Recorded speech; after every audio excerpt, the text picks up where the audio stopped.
তেওঁলোকে যিমানে মানে কথা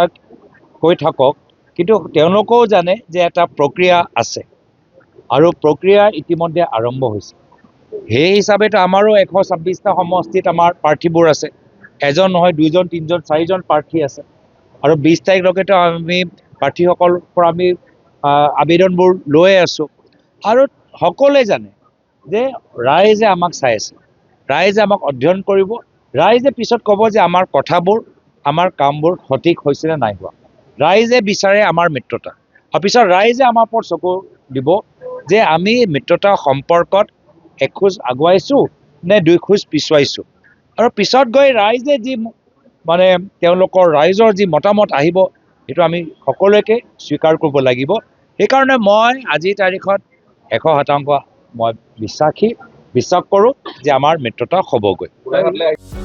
যিকোনো খবৰৰ বাবে যোগাযোগ কৰক আমাৰ এই নম্বৰত 9181 307 2221